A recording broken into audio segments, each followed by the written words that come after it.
I feel like in the Philadelphia ecosystem, you are one of the most well-known entrepreneurs in Philly. And that's because I think when you first started your current company and did the Kickstarter campaign and got a lot of really good traction around that, that I feel like you've just been a really visible entrepreneur, and in that sense have really been a role model for a lot of other entrepreneurs here in Philadelphia, particularly female entrepreneurs. Going back to when you got started on the entrepreneur path, was there a moment, a person, a role model that kind of guided you along that way? Or how did you end up to get to that point? To get to that point. I feel like I talk about this story a lot, so I'm just gonna pretend I'm giving it for the first time.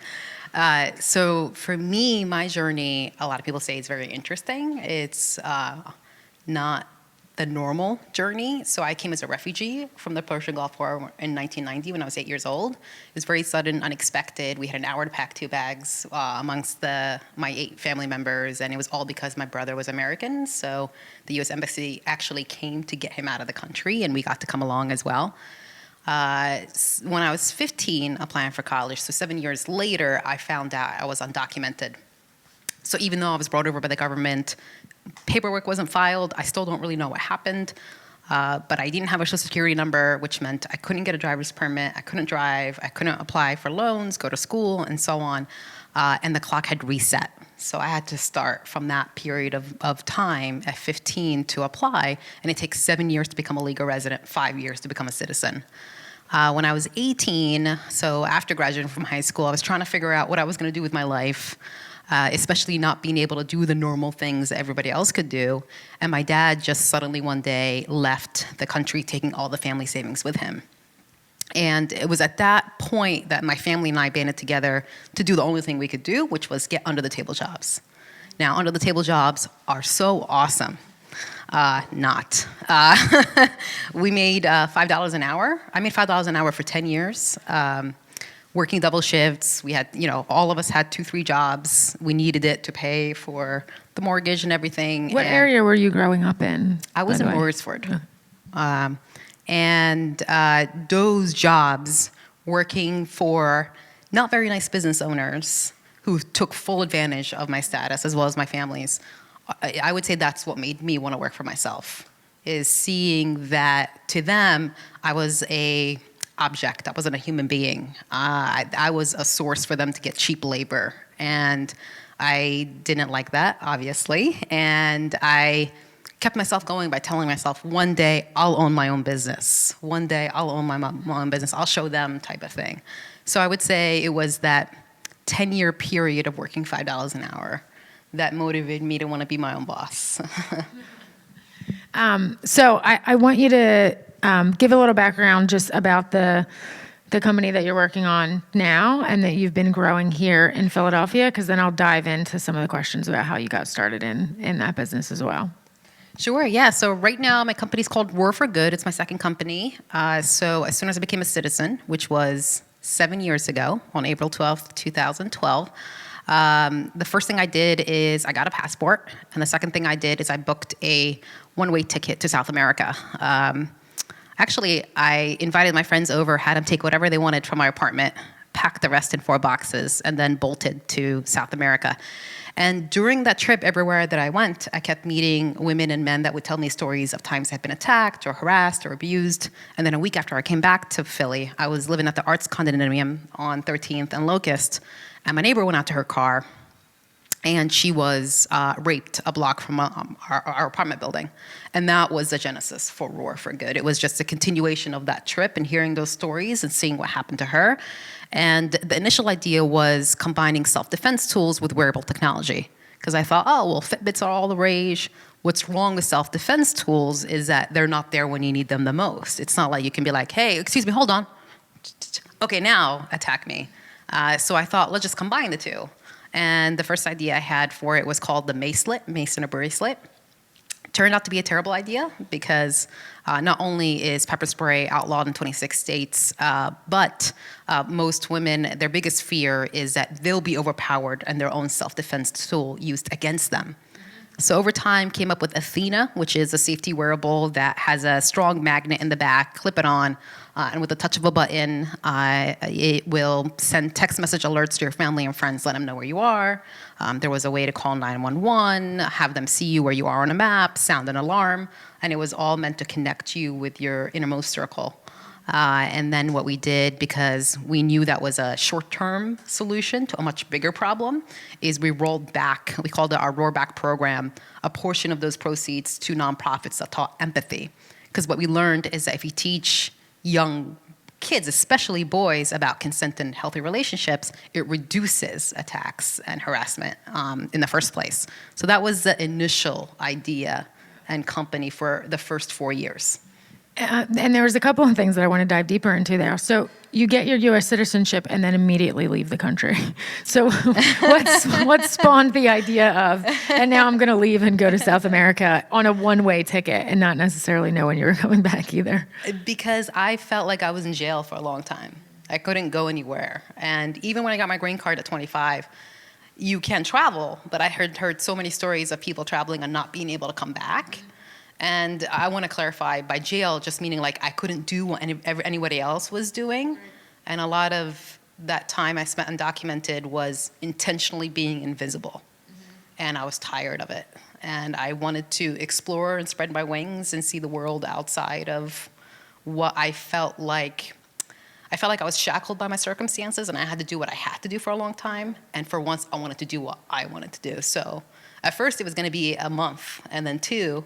And then I was like, what the fuck? You've been undocumented for so long. Like, go and have fun. And so I had just sold my first company for a small sum, so I used all that money and I went backpacking through South America. It was fantastic. I highly recommend it.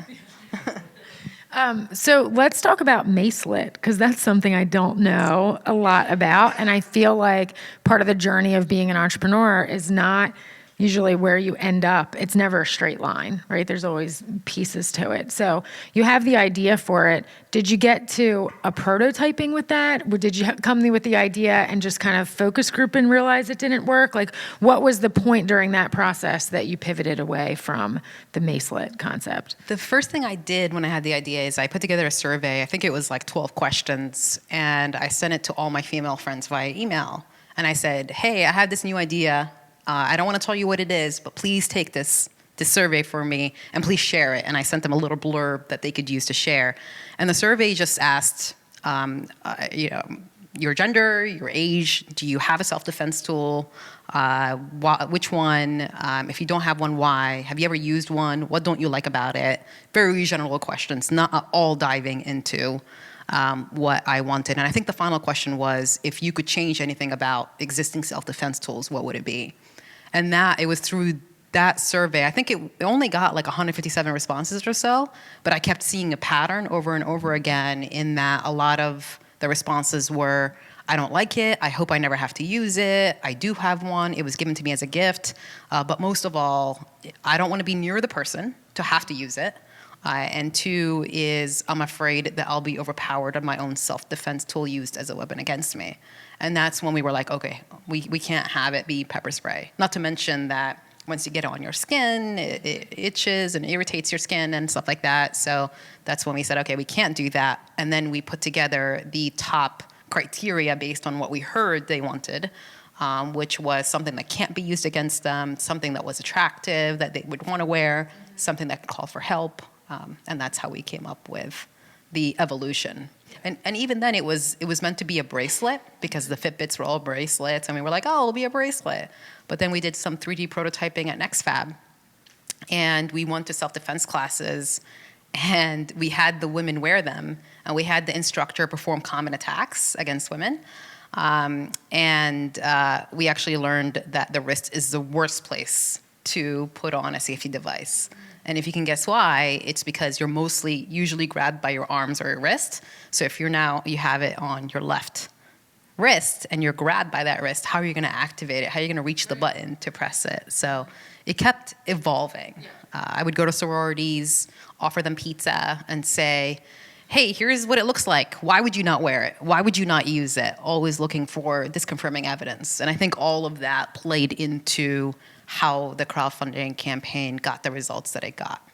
And who is we during this time period? Because you're saying we were going through this Yeah. evolution of process, and I feel like team is always really important at any stage. Absolutely. Yeah. And to clarify, I'm a non-techie building a tech company. I do not code.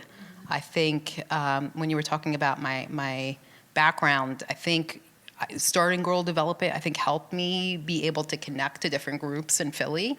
And I started that because my first business, I was running a software company. I knew nothing about talking to developers and how to run that company or how to develop the product really more than anything. But we was at that time, right before the crowdfunding campaign, 4 people. It was me, Anthony Gold, co-founder and COO, Rich Nelson, who was our product person, hardware person, Mahmood, who did ops, and then we had some contractors that helped us with the product design as well. And how did you come together as a team? Had you known all of them for a long period of time? Did you seek each of them out individually? Yeah, good question. My co-founder, so a year after I had the idea and I started working on it, I used to consult for a company that he worked at. And he was kind of retired, and I knew that he knew hardware because he was at Unisys.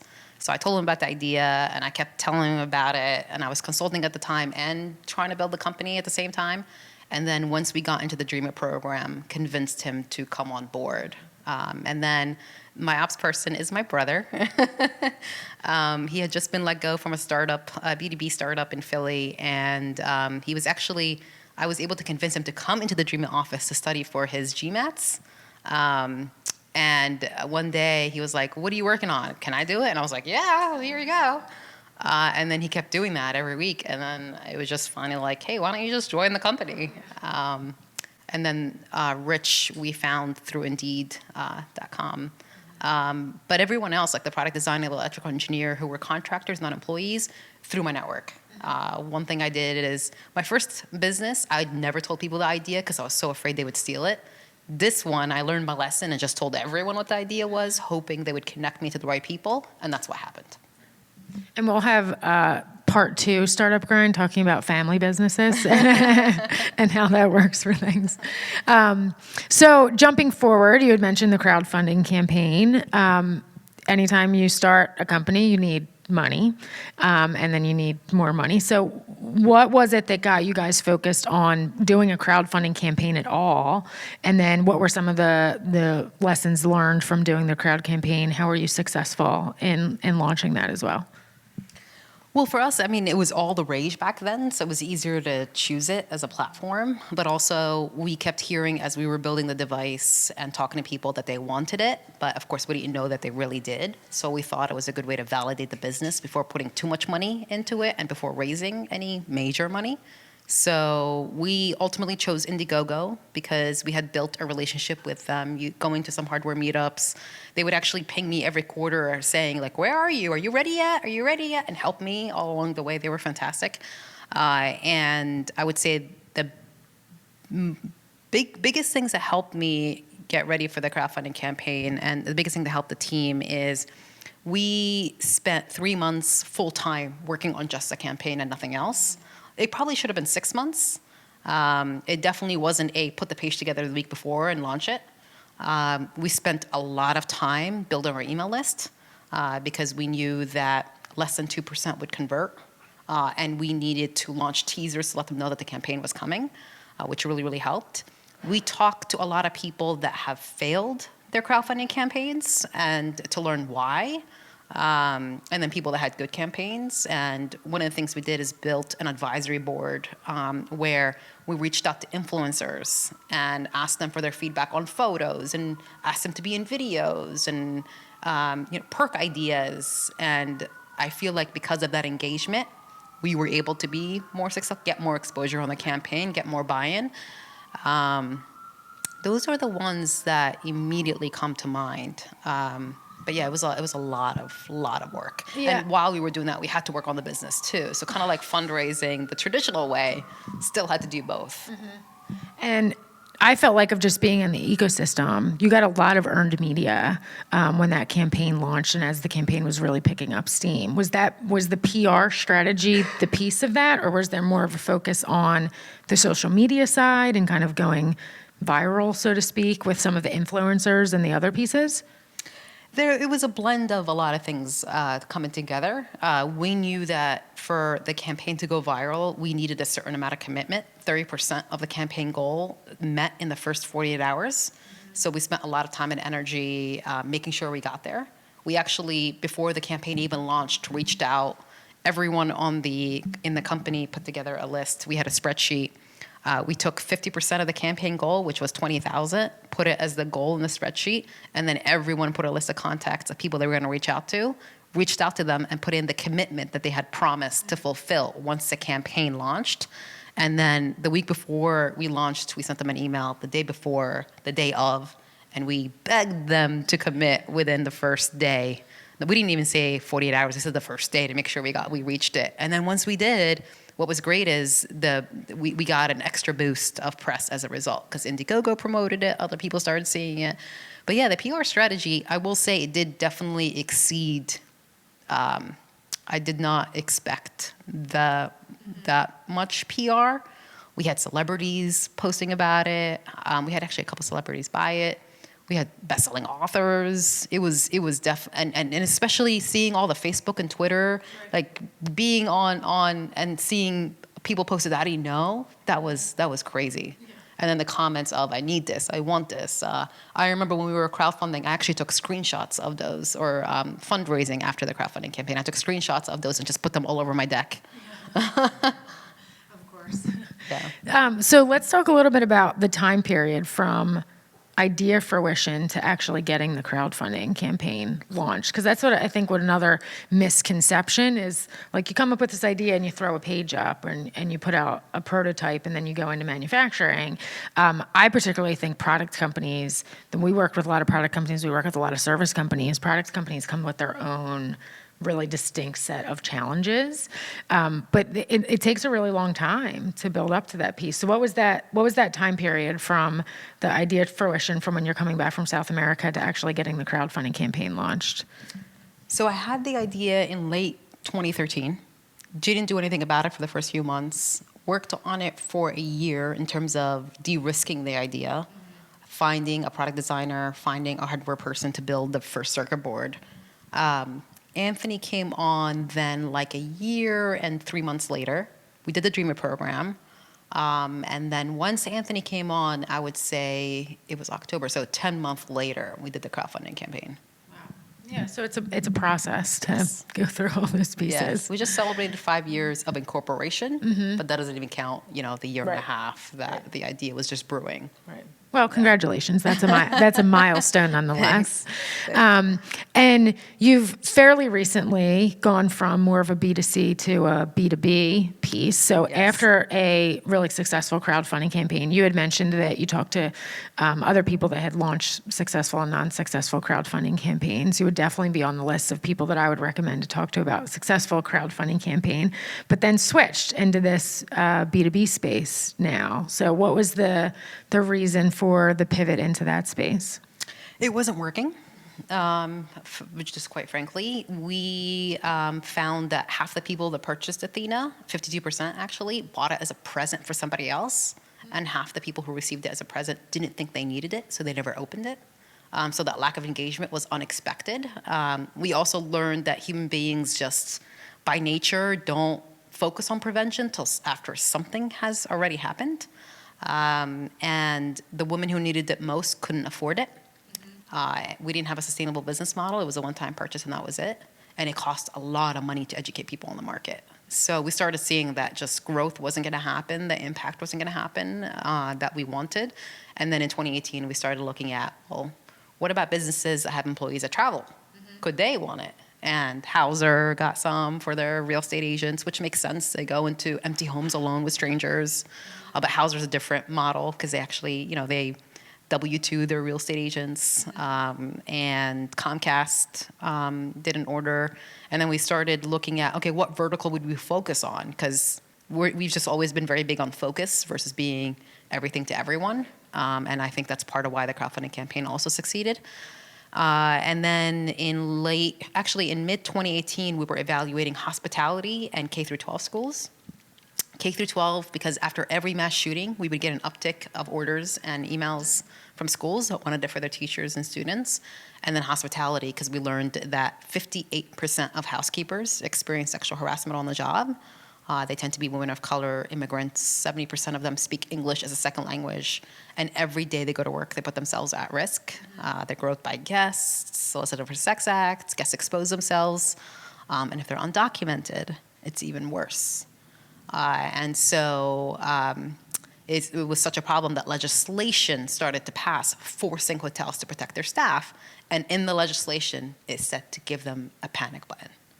So we ended up choosing hospitality, which I think is definitely the right call. I feel like I found what I'm meant to be doing, especially in relation to my background, because I feel like this direction is very self-healing, if that makes sense. But then, in 2018, November of 2018, made the very tough decision to just pivot the entire company, which meant realigning the team. Some roles just didn't make sense with the new direction.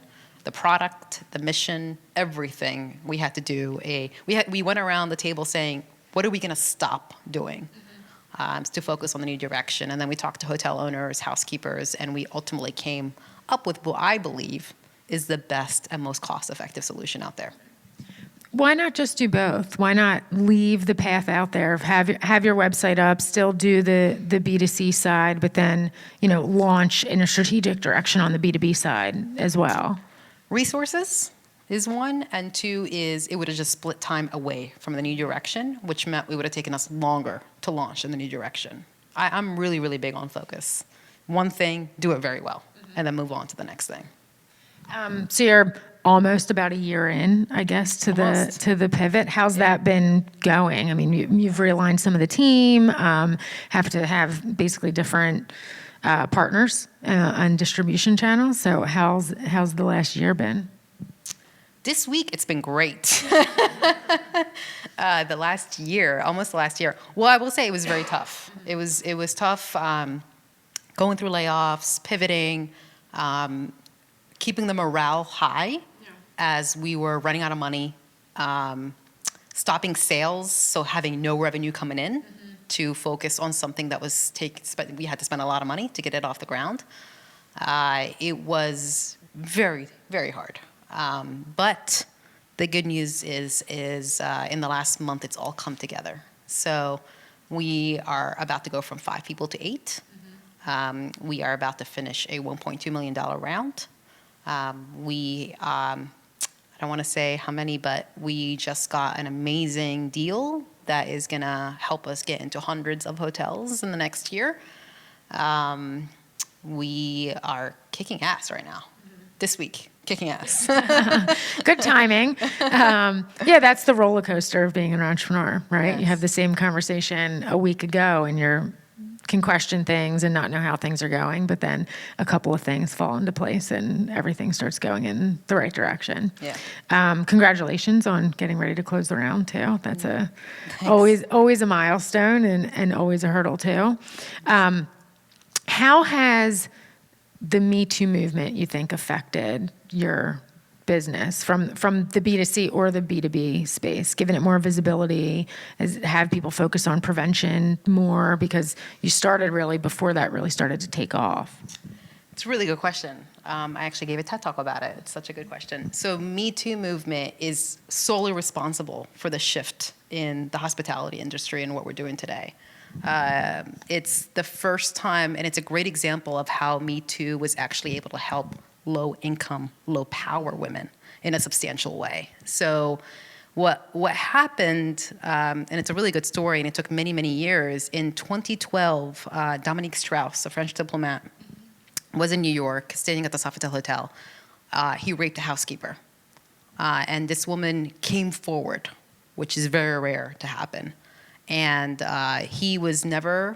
no charges were ever pressed against him. But unfortunately, the press got a hold of the story And the good news is it brought visibility to the problem, but the bad news is they went and talked to her exes and just like dragged her through the mud. The other housekeepers at the hotel were so upset by how she was treated that they formed a coalition demanding protection. So this is 2012.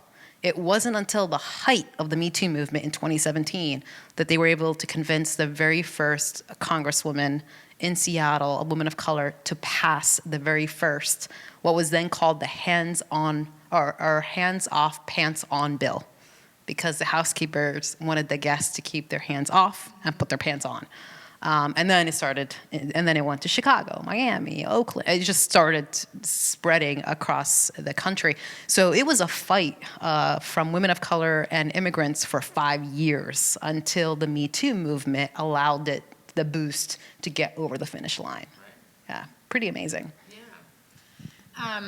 We're going to take a hard left now and just kind of pivot into... I thought you were going to take a break. I was like, oh, I want to get water. Just talk about you as a person, and kind of how you de-stress. What are the things that keep you motivated? Who are the people outside of the people in your company that you surround yourself with to keep you motivated as well, so you can kind of ride stay on the roller coaster, basically, and get to the good weeks. Okay. So, was there a question? Yeah, sorry. So who are the people that you surround yourself with that help you keep you motivated and on track? Outside of the people that are on your team, conceivably they are kind of always helping you keep on track. Right. Yeah. For me, I would say I have my given family and my chosen family. And the reason I make that distinction is we come from very different cultures, very different backgrounds, and there's always, I think, as with many immigrants that come here when they're young, being torn between two different cultures.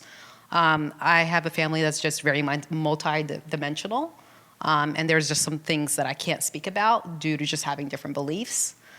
So as a way to ensure I still had the outlet to share who I wanted to be anytime I wanted, I created a chosen family. And that chosen family is Corey and Nate. They're my two best friends. And I will say I probably spend maybe 60% of my free time with at least one of them, or both of them at the same time. They're awesome. Shout out to them. And then my niece and nephew. They're little and innocent and cute. They're amazing. And then binge watching Netflix. Yeah. I'll dive right into that. What are you watching on Netflix these days? I just got Netflix less than 8 months ago, I guess. Mostly because I just got peer pressured into it, that people kept talking about all these things that they watch. So I'm still very new to the Netflix world.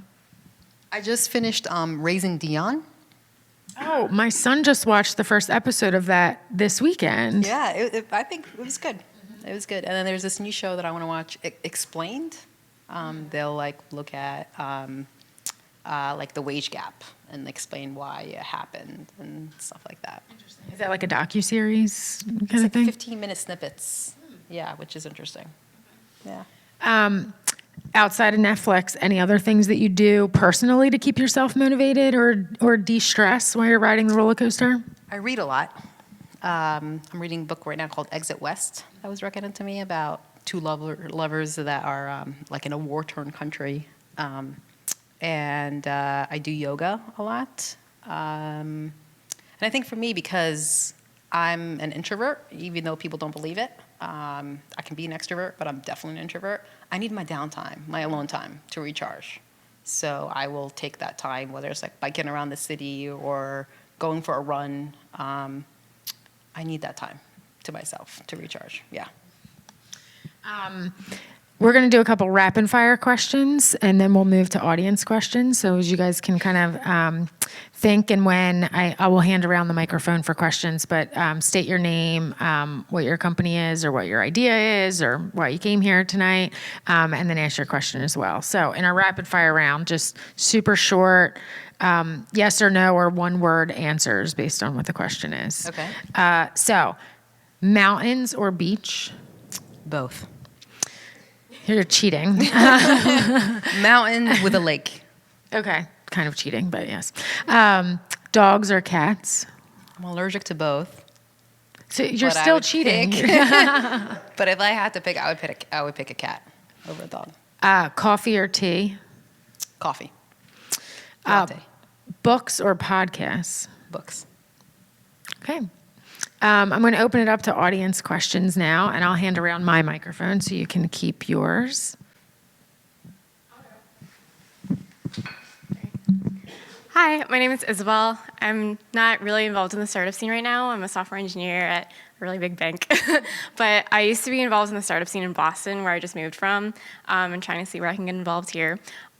So my question kind of relates to what you were saying about being disconnected from the culture you originally came into or were born into, and then kind of like the dissonance of where you are now. I'm not sure if that's exactly what you were saying, but for me, that was kind of an experience I had. Like, I grew up abroad for a while, and I felt American, but I came back, and I didn't really feel American at all. But I was wondering if that kind of affected you as an entrepreneur in any way, just like kind of dealing two different sides and kind of personality-wise. I don't know if that's portraying my Yeah, no, I get thoughts it. that well, but yeah. Yeah, I mean, I think it's very common if you're born somewhere else and you're in a different culture to feel like, hey, do I really belong here? Where do I fit in? Type of thing. And I've asked myself that a lot. And it's part of why I created this space where I felt safe to be who I am, no matter what. Because here I feel like I'm too Arab when I'm in America, but when I go to the Middle East, I'm too American. So in terms of how it helped me, I do think that the difference in feeling that way lets me just see things differently. So for us, empathy is a core value of the company. And I would say part of that and the company founding is just as a result of those experiences, either living in fear, not having a place to belong, and wanting to create that for other people that don't have it. So definitely. Kind of like another question, if you don't mind. But you mentioned that you're consulting at the same time when your idea was still brewing and you're kind of getting into the works. How is balancing the two, like how timing-wise, like how did you know to dedicate this much time to this, and also make sure that one priority didn't take over the other? I gave myself days that would be focused on Roar and days that would be focused on consulting.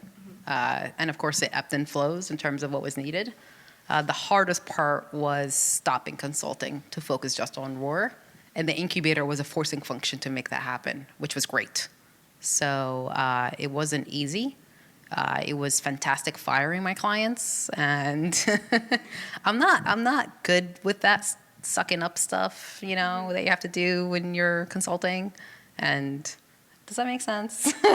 I'm just like realizing how that sounded, because like there's like what you want to say and there's what you have to say.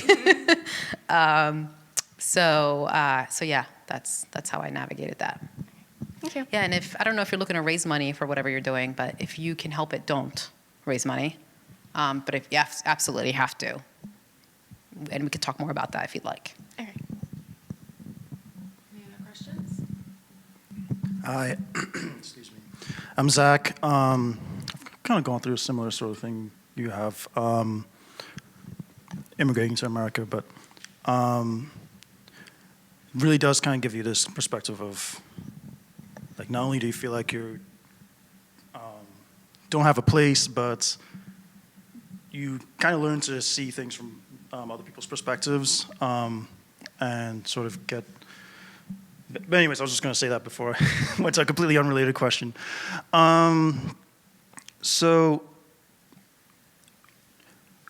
looking at your Kickstarter campaign and how successful it was, you said you spent 3 months on it, but you said you should have spent 6. What were those 3 months, do you feel, what would you have done in those 3 months that you think would have made a different impact? Kept building the community. So when we launched, we had an email list of 3,000. That 3 months, we had built it from 300, so we made good progress. Okay. But the bigger the community that we had, or that you have, the more successful that you'll be, especially in terms of being able to release updates and get feedback and send out teasers and get just people excited about it. We would have spent that time doing that, and building it up. Okay. And just to follow up, you said building an email list was part of that process. How were you going about doing that? Was it targeted advertising? Like, how were you kind of going after that list? Yeah, good question. So I've been asked a lot, what did you do for your crowdfunding campaign? So I wrote about it, and it's online. But one of the things I'll share, and I got this idea from a Tim Ferriss blog, is we created this splash page where if you signed up, if you put your email in and you referred people, the more people you referred, the more free perks you got. So you could have had a Roar shirt or a free Athena device, or I don't even remember what the other prizes were. But the Tim Ferriss blog, the person that did this collected 100,000 email addresses. We got 700. But it was a big. It was good for what we needed. Okay, thank you. Hmm?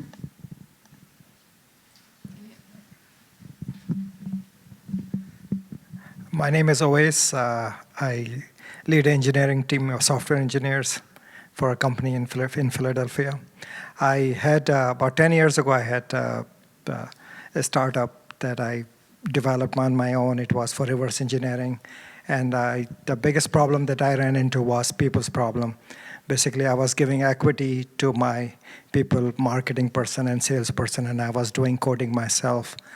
But that didn't quite pan out, as we needed more people, and the partnership didn't really work. So in an initial startup, and one thing I realized, the idea could have been good, but you earlier mentioned that it's better not to get the funding to do it on your own, but you have to pay the employees. So should you opt out for equity, or should you pay them? And the other part, it's like and of course it varies situation to situation. The other part is, it's like getting a mortgage. You can go and buy a home all cash and you take the full risk. But if you get a mortgage, the mortgage company does all the dirty work. That means they make sure that the property is safe, it's investable. So if you have an idea and you get funding for that, they will actually see if your idea is functional or not, is it profitable.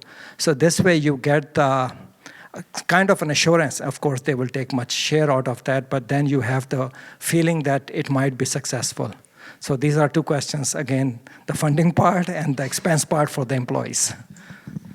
You're right in that it varies situation by situation.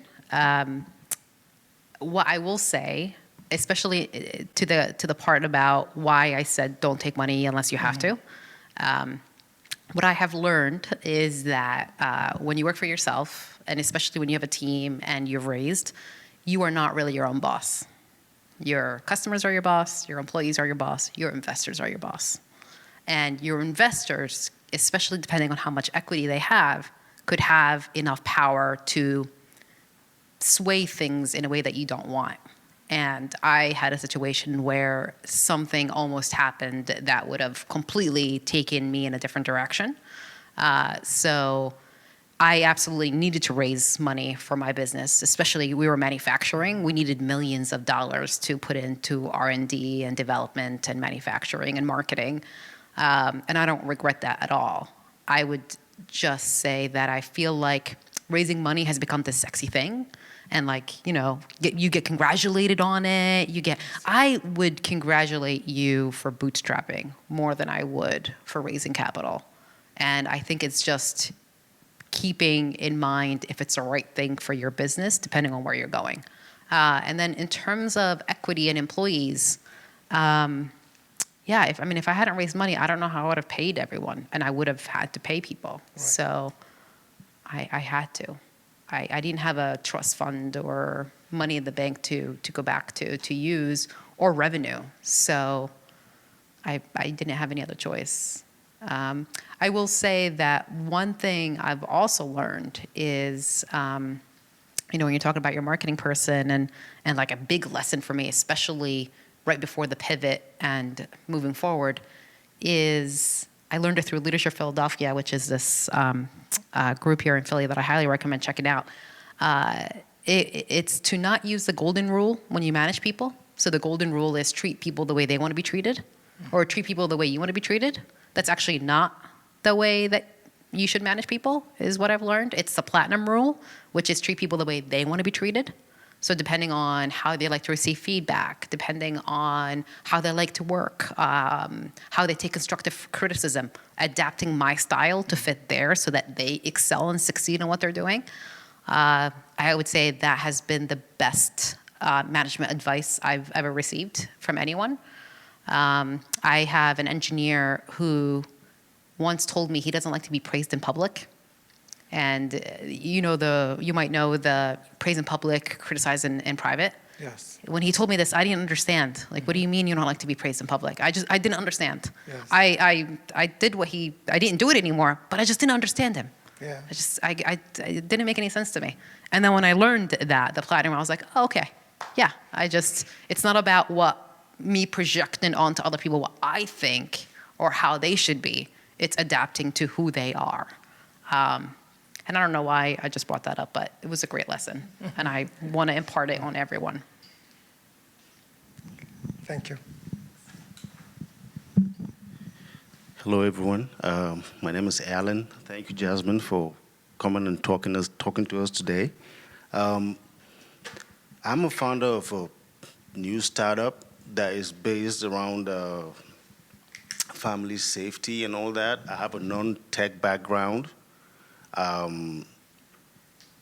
So it's kind of falling into this thing, and there's so many things spinning around. What comes first? How do you build a team? I hear you talking about not trying to hold back on the funding. That also is freaking me out. If you hold back on, the going out for the public funding, then how do you do it? Because I'm having a tough time having to do it right now, and contracting or consulting from the outside, being overcharged, not knowing is that the right way, or is that the right person that I should be focusing on right now? It's basically being a lot in a blind spot, basically, I would say. How do you do that when you are trying to hold back and bootstrap for the long haul while putting the right people around you to move on with the product you're working on? Big question. Yeah. General question. Hard to answer. Are you just by yourself? And a couple of people that are out of town. That also is a problem because we have this issue of pace. Still contracting and paying. I have to, and wait for them to do the work and send it in. We look at it, evaluate it. It feels a bit disconnected somehow. Hence, having to be in 1776 right now, trying to find somewhere that I could kind of fit into some kind of, organic ecosystem, I would say. That would kind of help me. It's a non-tech background that I have, so there's so many things that I'm just grabbing onto. I'm working with these guys that are already in the industry, but sometimes in my gut, I'm feeling they're just kind of looking out for themselves, not necessarily for what we're working on, So I'm not quite sure of what to be grabbing onto and really zeroing in at this point, Well, I feel like I would have a lot of questions before I could say anything. Like, I would want to know how many people are part-time, full-time. Right. Do you feel like the business is viable? If you're looking to raise money, how much? Have you talked to investors? It's hard to get into all of that right now, and I could talk more if you'd like after. Absolutely. I will say, when I said don't fundraise, one of the things is you get great feedback. They will find the holes in your business immediately. Within 15 minutes, you will know. They will know, and you will know. In terms of really validating the business and its potential growth, you will get some great feedback and ideas. I've gotten some great ideas from some of the investors that I've spoken to. Okay. So I definitely recommend it. How do you go about putting a team together? You're bringing up this idea to people that don't know what it is. You're trying to win them over. Most people are out there looking out for whatever it is that they were in the industry for. They're working, they're trying to make money. They're not quite in love with what it is you're talking about. What is important at this time? Is it getting people that love the idea, that are going to be committed to it, or because that obviously is your baby, it's not theirs, so they just aim for, pay me this, a certain point in time, If the money doesn't come in, the work stops till, that's what I'm dealing with, basically. Yeah, I think also it depends on a lot of different factors, but what I'll share is when I was building 123 Link It, I didn't really have a community. And what I did is I went to all the tech meetups. And what I learned is that developers love challenges, and I sold them on the challenge. And the ultimate goal of where we wanted to go, to get someone to work for equity, to be my co-founder, to help me launch my company, 123 Link It at the time.